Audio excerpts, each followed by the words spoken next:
The first and foremost I would say would be this time, do it right. Ed Williams is the health and fitness coach at the Royal Wellness Center. He has been a fitness enthusiast for decades and has taken up the profession of health and fitness coaching for the past 20 years. He offers some advice on how to jumpstart your workout routine. His first tip is to tweak your goals. Set SMART goals. And SMART is an acronym, right? And it means specific, measurable. And the A is for achievable. And the R is for realistic. And the T is for setting a time limit, for this goal to be achieved. Ed says setting unrealistic goals is setting yourself up for failure from the start. A SMART goal is the starting point. It should be coupled with consistency and a positive attitude. It's much better to do 15 minutes a day consistently. You will get better results than to, just go crazy like that. I call that like fire type of approach as opposed to running water. Running water is just consistent. Start telling yourself the right things. I usually coach my clients about self-talk. Self-talk is very important. It's important to realize that when the mind speaks, the body listens and does accordingly. The body is a highly adaptive machine. So a lot of times we say things, negative things, that does not necessarily, we kind of shoot ourselves in the leg, basically, and then we wonder why we fall down.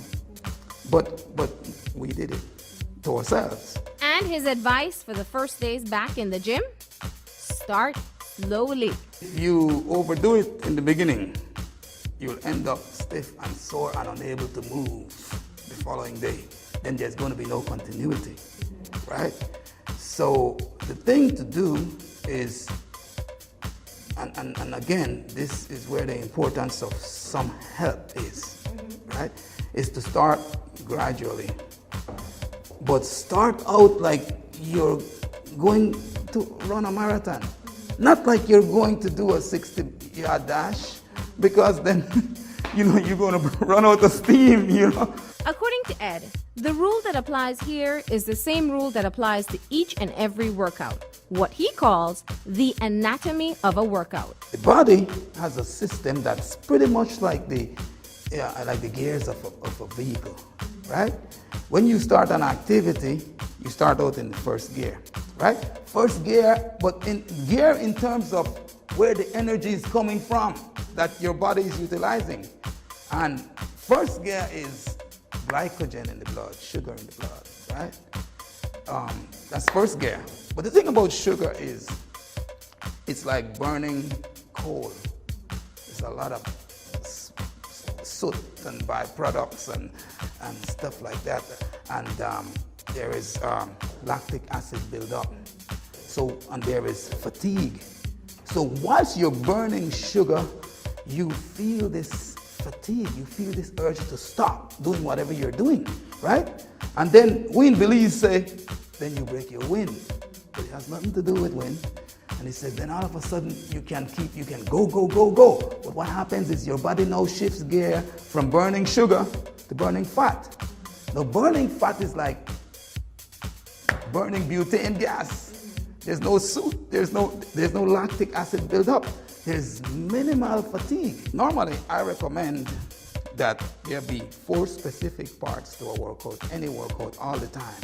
A warm-up and some stretches together, which prepares you for the workout itself, and then a cool down after the workout. So those are very specific and very important. Ed says the frustration people face from lack of results usually comes from misunderstanding this very same concept. His recommendation: warm-ups and stretches to burn off the sugar should extend for 20 to 25 minutes.